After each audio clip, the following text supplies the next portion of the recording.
Solution is the best में आपका स्वागत है। आज मैं आपके लिए लाई हूँ BA programme 5th semester history का एक इम्पोर्टेंट क्वेश्चन।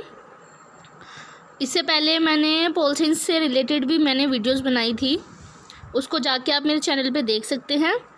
एंड मैं आपके लिए लाई हूँ बीए प्रोग्राम में 5th सेमेस्टर हिस्ट्री का एक इम्पोर्टेंट क्वेश्चन है ये, तो जिसमें इटली में फासीवाद के उदय के बारे में बताया गया है।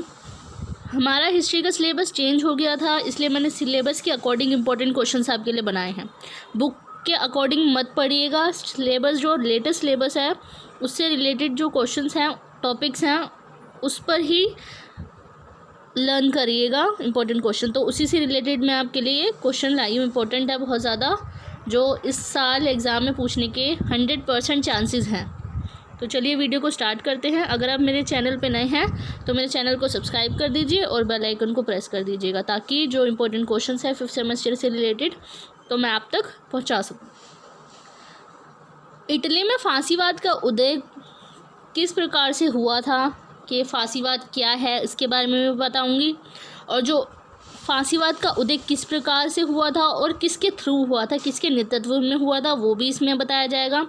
और जो फांसीवाद के उदय के रीजंस क्या क्या थे उसके बारे में भी मैं आपको आज बताऊंगी पूरा टॉपिक। जहां एकीकरण के पहले जो इटली है एक भौगोलिक व्यक्ति ही मानी जाती थी, वहीं 1817 में जब एकीकरण हुआ था उसके बाद ये बहुत बड़ी शक्ति बनकर उभरती है वर्ल्ड में, मतलब बहुत बड़ी शक्ति उभर कर ये जो इटली है वो उभरती है। जो इटली है बाकी यूरोपीय देशों की तरह भी उपनिवेशी नीति का अनुसरण करता रहा था। उस टाइम पे जब 1817 में जब इसका एकीकरण हुआ था उसके बाद बहुत बड़ी शक्ति बनकर जब ये उभरी थी, तब यूरोपीय देशों के तरह इसने भी उपनिवेशीवादी नीति का मतलब को सपोर्ट करना शुरू कर दिया था इसने। लेकिन जब उसके बाद जब जो प्रथम विश्व युद्ध है 1914 में जब प्रथम विश्व युद्ध हुआ था, उस वक्त ये मित्र राष्ट्रों की तरफ से युद्ध में शामिल हो गया था। इटली जो इटली है मित्र राष्ट्रों के साथ मिलकर युद्ध करता है और विजय होता है, लेकिन इटली को इसका उचित लाभ नहीं मिल सका, जबकि इटली को आर्थिक रूप से इससे बहुत ज़्यादा नुकसान ही हुआ था, जिससे लोगों के दिलों में नफरत की भावना उत्पन्न हुई, जो फांसीवाद के उदय का मुख्य कारण बनी थी।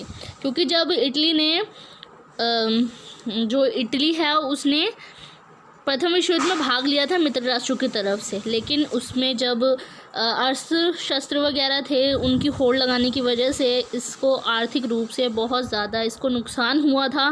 मगर उसे जब प्रथम विश्व युद्ध में जब ये विजय हुआ था तब इटली को कोई लाभ ही नहीं मिल पाया था मित्र राष्ट्रों की तरफ से, जो फांसीवाद के उदय का सबसे बड़ा कारण बनी थी।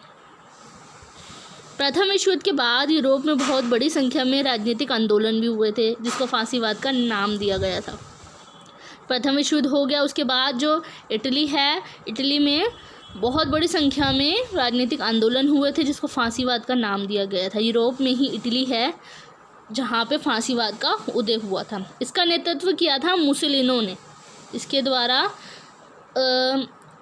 जो है उसका उदय हुआ था। इस जो ये तानाशाही सरकार थी, इसके शासकों को पूंजीपतियों का पूरा समर्थन प्राप्त था। पूंजीपति इनको बहुत ज़्यादा सपोर्ट करते थे और शासकों ने उन्हें समाजवाद से बचाने का वादा किया था। जो पूंजीपति है उनको समर्थन इसलिए देते थे क्योंकि उन शासकों ने जो फांसीवादी शासक है मतलब मुसोलिनी ने समाजवाद से बचाने का वादा किया था। जो पूंजीपति लोग हैं, बड़े बड़े लोग हैं, उनको समाजवाद से बचाने का वादा किया था। फांसीवाद के बारे में जान लेते हैं कि फांसीवाद था क्या। फांसीवाद शब्द फासिज्म का हिंदी अर्थ है और फासिज्म शब्द निकला है इटालियन भाषा के फासियो से लिया गया है, जिसका अर्थ होता है लकड़ी का गट्ठर और कुल्हाड़ी, जिसमें लकड़ी का गट्ठर जो होता है वो एकता का प्रतीक माना जाता है और जो कुल्हाड़ी है वो शक्ति का प्रतीक होता है। तो फांसीवादी शब्द बताया जैसे कि फासिज्म से निकला है। इंग्लिश में इसे फासिज्म बोला जाता है और हिंदी का अर्थ है फांसीवाद। और जो फासिज्म है वो इटालियन भाषा से फासियो से निकला गया। ये ए नहीं है, ये ओ है, फासियो से लिया गया। इसका अर्थ मैंने बता दिया, लकड़ी का गट्ठर और कुल्हाड़ी। नेक्स्ट आता है फांसीवाद की उत्पत्ति किस प्रकार से हुई थी। तो मैं बता देती हूँ कि इटली में जब फांसीवाद का आंदोलन शुरू हुआ था वो तब 1919 में हुआ था, जो प्रथम विश्व युद्ध की समाप्ति के बाद का समय था। प्रथम विश्व युद्ध समाप्त हुआ था 1918 में, 1914 से लेकर 1918 तक चला था। उसके बाद 1919 में फांसीवाद आंदोलन की शुरुआत हुई थी। युद्ध के पश्चात जो है इटली को उचित लाभ नहीं मिल पाया था, बल्कि इससे इटली को बहुत ज़्यादा नुकसान हुआ था। जो इटली है प्रथम विश्व युद्ध में पड़ने के बाद मित्र राष्ट्रों के साथ लड़ने के बाद जब इटली जीत गया था, लेकिन उसको लाभ ही नहीं मिल पाया था मित्र राष्ट्रों की तरफ से, उल्टा उसको जो आर्थिक रूप से बहुत ज़्यादा नुकसान ही हुआ था। इस प्रक्रिया से पूरे देश में विशेषकर सैनिकों में प्रतिक्रिया का माहौल था। बहुत ज़्यादा जो सैनिक है और पूरे देश में तनाव की स्थिति नज़र आने लग गई थी, क्योंकि असंतोष की भावना फैली थी वहाँ के लोगों में, वहाँ के जो खास करके सैनिकों में। क्योंकि सैनिक जब कहीं किसी देश में युद्ध होता है तो वहाँ पे सैनिक सबसे ज़्यादा आगे आते हैं, और सैनिकों की मृत्यु होने के बाद तो फिर सैनिकों में भी इस चीज़ का माहौल, जब उनको प्रॉफिट ही नहीं होगा इस बात का तो युद्ध लड़ के फ़ायदा ही क्या। इसीलिए इनके बीच में प्रतिक्रिया का बहुत ज़्यादा माहौल नज़र आने लगा था। देश की आर्थिक स्थिति भी ठीक नहीं थी और इस समय सरकार अप्रभावी और कमज़ोर थी, और कई शासन के लिए आर्थिक स्थितियों के लिए ठोस और प्रभावी कदम नहीं उठा रहा था। जो देश की आर्थिक स्थिति थी वो भी ठीक नहीं थी, और जो सरकार थी प्रथम विश्व युद्ध के बाद जो सरकार थी वो कमज़ोर थी बहुत ज़्यादा, उसका कोई प्रभाव ही नहीं नज़र आ रहा था। और जो कोई भी शासन है, कोई भी शासन के लिए, कोई आर्थिक स्थितियों के लिए कोई भी ठोस या प्रभावी कदम ही नहीं उठा रही थी सरकार जो थी। तो ऐसे में मुसोलिनी ने एक सम्मेलन बुलाया था जिसमें अवकाश प्राप्त सैनिकों को नियंत्रित किया गया था। अवकाश प्राप्त मतलब जो छुट्टी पर थे उन सैनिकों को नियंत्रित किया गया, साथ ही साथ उन सभी को भी आमंत्रित किया गया था जो इटली की समस्याओं को सुलझाने के इच्छुक थे, मतलब उनको सुलझाना चाहते थे, वो लोग भी इसमें आमंत्रित किए गए। इस सम्मेलन में एक फासिस्ट दल का निर्माण किया गया था। फासिस्ट दल मैंने बताया फांसीवाद का उद्देश्य उसे ही बोलते हैं, फांसीवादी को ही बोलते हैं। ये एक दल था, एक संगठन था जिसका निर्माण किया गया, पार्टी जिसे बोलते हैं। इस दल ने अपने आप को अर्धसैनिकों की तरह संगठित किया। मुसोलिनी का कहना था कि फासिस्ट लोग जो हैं वो ना पार्टी हैं, ना पार्टी बन सकते हैं और ना ही पार्टी बनना चाहते हैं। ये मुसोलिनी का कहना था, ये अपनी लैंग्वेज में उसने कहा था। वास्तव में फासिस्ट पार्टी विरोधी आंदोलन है, मतलब कि फासिस्ट है वो विरोधी आंदोलन है। मित्र राष्ट्रों के विरोध में ये आंदोलन चलाया गया था। इससे इस दल का खूब प्रचार हुआ था। इस दल में सैनिक, मजदूर, विद्यार्थी, जमींदार, पूंजीपति और मध्य वर्ग के लोग, सारे लोग इसमें सम्मिलित हुए थे। और इसके बाद मुसोलिनी है, ये मुसोलिनी नहीं है, वो मुसोलिनी है, ने देश में एक आंदोलन चलवाया जिसका उद्देश्य आतंकपूर्ण साधनों से विरोधी दलों को समाप्त करना था। एक आंदोलन इसने भी चलाया था जो आतंकपूर्ण साधन थे, मतलब जैसे कि अस्त्र वगैरह हो गए या बहुत ज़्यादा मात्रा में सैनिक हो गए, उनको इकट्ठा करके ये विरोधी दलों को समाप्त करने के लिए उसने एक आंदोलन चलाया था। इसके फलस्वरूप ये हुआ था कि फासिस्ट दल ने समाजवादी और साम्यवादियों की सभाओं पर आक्रमण किए और उनके कार्यालयों पर अधिकार कर लिया था। इसके बाद ये हुआ था कि फासिस्ट दल जो बनाया गया था, फासिस्ट पार्टी जो थी, विरोधी आंदोलन जो था इनका, वो समाजवादी और साम्यवादी सभाओं पर इन्होंने बहुत ज़्यादा आक्रमण किए। सभाएँ वगैरह जो थी, संसद वगैरह जो थी, उन पर आक्रमण किए। उनके जो कार्यालय थे, जो काम करने की जगह थी, उन सब पर अधिकार कर लिया था। सरकार फासिस्टवादियों की इस कार्यवाही को रोकने में असमर्थ थी। फलस्वरूप मुसोलिनी का हौसला बढ़ गया था, क्योंकि वहाँ की पार्टी इस कार्यवाही को रोकने के लिए असमर्थ थी, वहाँ की सरकार जो थी। तो इसीलिए इसकी वजह से मुसोलिनी जो था उसका हौसला बढ़ता गया। उसके बाद आता है 1922 में नेपल्स में फासिस्ट दल का सम्मेलन हुआ था, जिसमें लगभग 40,000 स्वयंसेवकों ने भाग लिया था। सम्मेलन में मुसोलिनी ने एक ये घोषणा की कि अगर उसकी निम्नलिखित मांगों को पूरा नहीं किया गया तो वह स्वयंसेवकों के साथ रोम पर चढ़ाई कर देगा। जो 40,000 स्वयंसेवक थे मुसोलिनी के द्वारा बनाए गए जो खड़े किए गए सैनिक थे, जिसमें 40,000 लोग थे, और वो अपनी मांगों को पूरा करने के लिए आगे बढ़ता रहा। और इसने ये भी धमकी दी कि अगर उसकी जो मांगे हैं वो पूरा नहीं किया गया तो वह रोम पर चढ़ाई कर देगा उनके साथ। इसकी मांगे ये थी, पहला पॉइंट ये है कि मंत्रिमंडल में फासिस्ट दल के जो 5 सदस्य हैं उनको सम्मिलित किया जाए, और जो नए चुनाव हैं उसको जल्द से जल्द कराया जाए, और तीसरा है जो सरकार विदेश नीति में दृढ़ता का पालन करे। ये 3 मांगे थी जो मुसोलिनी द्वारा मांगी गई थी। तो सरकार ने जो है मुसोलिनी का इन मांगों को अस्वीकार कर दिया था। इसकी वजह से 27 अक्टूबर 1922 को फासिस्ट दल ने रोम पर चढ़ाई कर दी थी 40,000 स्वयंसेवकों के साथ, और रेलवे स्टेशन जो थे वो और डाकघर थे और अन्य सरकारी भवनों पर इन्होंने अधिकार कर लिया था। इसके फलस्वरूप इटली पर मुसोलिनी की फासीवादी दल का अधिकार हो गया। फासीवादी दल पूरे जो देश में फैल गया था। अब आती है बारी फासीवाद के उदय के क्या क्या रीज़न्स थे, फासीवाद का उदय क्यों हुआ था।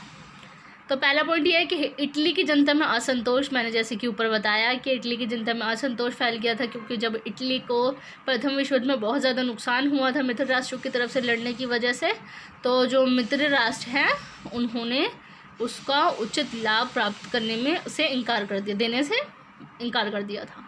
तो प्रथम विश्व युद्ध प्रारंभ होने के समय इटली की सरकार ने तटस्थ रहने का निश्चय किया था, क्योंकि जब प्रथम विश्व युद्ध शुरू हुआ था तब इटली की सरकार ने उससे अलग रहने की कोशिश की थी प्रथम विश्व युद्ध से, परंतु बाद में उसने अपनी जो नीति थी उसमें परिवर्तन कर दिया और मित्र राष्ट्रों के साथ उसने युद्ध में भाग ले लिया था।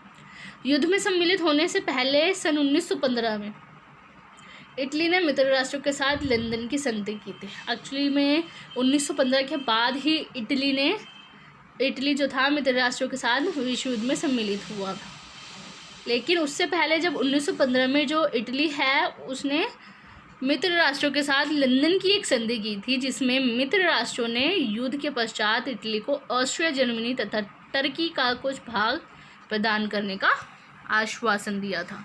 मतलब कि 1915 में जब लंदन की संधि हुई थी इटली के मित्र राष्ट्रों के साथ, उसमें ऑस्ट्रिया, जर्मनी और टर्की के कुछ भाग थे, उस पर अधिकार जमाने के आश्वासन दिया था मित्र राष्ट्रों ने इटली को, और इन्हीं आश्वासनों के आधार पर इटली ने प्रथम विश्व युद्ध में भाग लिया। परंतु युद्ध के बाद पेरिस शांति सम्मेलन जब हुआ था इन मांगों को ठुकरा दिया गया। तो अमेरिका के जो राष्ट्रपति थे विल्सन ने लंदन की संधि को मानने और इटली की मांगों को स्वीकार करने से इनकार कर दिया था, जिसकी वजह से उसको बहुत ज़्यादा नुकसान हुआ था, उसको उचित लाभ ही नहीं मिल पाया। इस प्रकार इटली को पेरिस शांति सम्मेलन में कुछ भी हासिल नहीं हुआ। इस घटना से इटली की जनता में तीव्र असंतोष व्याप्त हो गया। वह यह अनुभव करने लगे कि मित्र राष्ट्रों ने उनके देश के साथ विश्वासघात किया था। उन्होंने इस राष्ट्रीय अपमान और विश्वासघात का प्रतिशोध लेने के लिए एक नवीन संगठन स्थापित करने का निश्चय किया, क्योंकि वहाँ के जो जनता थी उसमें बहुत ज़्यादा असंतोष की भावना नज़र आने लगी थी। उनको ये लगने लगा था कि जो मित्र राष्ट्र है उनके साथ विश्वासघात किया है, चीट किया है उनके साथ, और इसी बिहाफ पर जो राष्ट्रीय अपमान है और विश्वासघात का बदला लेने के लिए उन्होंने एक संगठन बनाने का निश्चय किया, और जो प्रथम विश्व युद्ध जो फासीवाद है इटली में फासीवाद का उदय का सबसे बड़ा कारण बना था। दूसरा पॉइंट आता है आर्थिक दुर्दशा। युद्ध की अवधि में इटली की सरकार ने सेना तथा युद्ध सामग्री पर अपनी वित्तीय क्षमता से बहुत अधिक धन व्यय किया था, जिसके कारण युद्ध के बाद इटली की आर्थिक स्थिति बहुत ख़राब हो गई थी। जब युद्ध हुआ था उसमें इटली की सरकार ने बहुत ज़्यादा सेना पर और युद्ध की सामग्री, अस्त्रों वगैरह को, शस्त्र वगैरह जो थे उन पर बहुत ज़्यादा वित्तीय क्षमताओं से अधिक, जितनी उनकी कैपेसिटी नहीं थी उससे कई ज़्यादा ही उन्होंने धन उस पर लगाया था। लेकिन जिसकी वजह से जब इटली को प्रथम विश्व युद्ध के बाद कुछ हासिल ही नहीं हुआ तो उसकी आर्थिक स्थिति बहुत ज़्यादा ख़राब हो गई थी। राष्ट्रीय ऋण का भार बढ़ गया था। मुद्रा का मूल्य दिन प्रतिदिन गिरने से व्यापार, उद्योग तथा सार्वजनिक जीवन के क्षेत्र में अभूतपूर्व अव्यवस्था उत्पन्न हो गई। जो मुद्रा का जो मूल्य है वो गिरने लगा था, और जिसकी वजह से व्यापार में, उद्योगों में और जो सार्वजनिक जीवन है, नॉर्मली जो सोशली लाइफ है, उसके क्षेत्र में भी बहुत ज़्यादा अव्यवस्था उत्पन्न हो गई थी। बेरोज़गारी बढ़ने से लोग भूखों मरने लगे थे। उनके पास न धन था, न व्यवसाय और न रोज़गार और न भविष्य के लिए कोई योजना थी जो अपना फ्यूचर वो सिक्योर कर सके। इस देशव्यापी असंतोष व आर्थिक दुर्दशा के कारण लोगों ने तत्कालीन सरकार की कटु आलोचना की और राजनीतिक क्षेत्र में परिवर्तन करने का निश्चय किया था। इसी बिहाफ पर, क्योंकि लोगों के घर में खाने पीने की कमी हो गई थी, बेरोज़गारी ज़्यादा बढ़ने लगी थी, उनके पास ना पैसा था, ना कोई काम था, ना व्यवसाय था, कोई बिजनेस नहीं था, और कोई ऐसा कार्य भी नहीं था जिसकी वजह से वो अपने फ्यूचर को सिक्योर कर सकें। इन असंतोष की भावना उनके अंदर फैलने लगी थी। उन्होंने जो तत्कालीन सरकार है उनकी बहुत ज़्यादा आलोचना करने लगे ये लोग, जो वहाँ की जनता थी, और राजनीतिक क्षेत्र में वो परिवर्तन लाना चाहते थे, जिसकी वजह से फासिस्ट दल का उदय हुआ है। इसी असंतोष का परिणाम भी था फासिस्ट दल। थर्ड पॉइंट आता है सरकार की अयोग्यता और आक्रामकता। मतलब कि जो सरकार वहाँ की सही नहीं थी, क्योंकि प्रथम विश्व युद्ध में के बाद बहुत ज़्यादा प्रभाव उसका कम हो गया था सरकार का, उसका कार्य करने की क्षमता भी कम हो गई थी। प्रथम विश्व युद्ध के काल में इटली की आंतरिक स्थिति बहुत खराब थी। पेरिस शांति सम्मेलन के निर्णयों के प्रति संपूर्ण इटली में असंतोष व्याप्त था। देश का आर्थिक ढांचा अव्यवस्थित हो गया था। इटली की तत्कालीन सरकार ने जनता की समस्याओं को हल करने और असंतोष को कम करने के लिए कोई प्रभावी कदम ही नहीं उठाया था। जब प्रथम विश्व युद्ध हुआ था उसके बाद उसकी बहुत ज़्यादा इटली की जो आंतरिक स्थिति थी बहुत ज़्यादा ख़राब हो गई। पेरिस शांति सम्मेलन में भी कुछ हासिल नहीं हुआ, जिसकी वजह से जो उसका आर्थिक ढांचा था वो अव्यवस्थित हो गया था, मतलब गड़बड़ हो गई थी। उसकी जो अर्थव्यवस्था थी बहुत ज़्यादा, इटली की जो उस टाइम पे करेंटली जो सरकार थी वो जनता की समस्याओं को हल करने के लिए और असंतोष फैले हुए को कम करने के लिए कोई भी कदम नहीं उठाए थे। इसी वजह से जो श्रमिक थे और जो कृषक थे उन्होंने सरकार के विरुद्ध समाजवादी दल के सहयोग से 1920 में विद्रोह कर दिया था। समाजवादी दल जो था फासिस्ट दल, उसके सहयोग से 1920 में विद्रोह कर दिया था तथा लगभग 100 कारखानों पर कब्जा कर लिया, किंतु सरकार ने समाजवादियों की बढ़ती हुई शक्ति का दमन करने का कोई प्रयास ही नहीं किया था। फासिस्टवादियों ने इटली की अयोग्य व आक्रामक सरकार की उदासीन नीतियों का पूरा लाभ उठाया। जनता के मध्य मुसोलिनी की शक्ति व लोकप्रियता निरंतर बढ़ती गई और शीघ्र ही उसने इटली पर अधिकार कर लिया। जब 1920 में विद्रोह हुआ था समाजवादी दल के नेतृत्व में, तो उसके बाद 100 कारखानों पर इसका कब्जा कर लिया था जो कृषक थे, श्रमिक थे, उन लोगों ने। और समाजवादी की जो बढ़ती हुई शक्ति थी उसको रोकने का कोई प्रयास ही नहीं किया था सरकार ने, जिसकी वजह से जो फासिस्ट दल थे उनको मौका मिल गया था कि ताकि वो अपनी जो दल है उसका प्रचार कर सके और अपनी शक्ति का आगे बढ़ा सके, और शीघ्र ही उसने बाद में इटली पर अपना अधिकार भी कर लिया था। फोर्थ पॉइंट आता है समाजवाद का प्रचार। कि इटली की दयनीय आर्थिक स्थिति तथा देशव्यापी असंतोष का लाभ उठाकर कुछ विरोधी दल ने जनता में अपने कार्यक्रम व सिद्धांतों का प्रचार करना आरंभ कर दिया था। इसका लाभ तो सारे दलों ने उठाया था। जो विरोधी दल थे, जो उस टाइम पे करंटली सरकार थी, उसके जो विरोधी दल थे उन्होंने भी कार्यक्रमों और सिद्धांतों का प्रचार करना शुरू कर दिया था। और उसमें से जो सर्वाधिक प्रसिद्ध व लोकप्रिय समाजवादी दल था, वे समस्याओं के समाधान के लिए संवैधानिक उपायों की अपेक्षा सीधी कार्यवाही में अधिक विश्वास रखते थे। मतलब जो उनमें से सबसे ज़्यादा प्रसिद्ध, मतलब वो ज़्यादा फेमस और बहुत ज़्यादा लोकप्रिय जो था वो समाजवादी दल था। वे समस्याओं के समाधान के लिए संविधान में जो बनाए गए कानून थे उनके अकॉर्डिंग काम करने के बजाय वो डायरेक्टली कार्यवाही करते थे, उसमें ज़्यादा विश्वास रखते थे। और इस दल के कार्यकर्ताओं में जो अधिकतर बेरोजगार श्रमिक थे, कृषक थे और निम्न मध्यम वर्ग के लोग थे, जो रूस की बोल्शेविक क्रांति की विचारधारा से अत्यधिक प्रभावित हुए थे। जब रूस में बोल्शेविक क्रांति हुई थी उसी विचारधारा से ये बहुत ज़्यादा प्रभावित भी हुए थे। अतः समाजवादी दल तथा उनके समर्थकों ने फासिस्ट दल को पूर्ण समर्थन दिया था, जिसका जो फासिस्ट दल है वो उसका प्रचार बहुत ज़्यादा हुआ था पूरे विश्व में, पूरे इटली में। तो ये 3-4 पॉइंट्स थे कि मैंने बता दिया आपको कि इटली में फासीवाद का उदय किस प्रकार से हुआ, उसके कारण क्या थे और फासीवाद था क्या। तो मैंने पूरी डिटेल एक ही क्वेश्चन में आपको कवर कर दिया। And thanks for watching my video.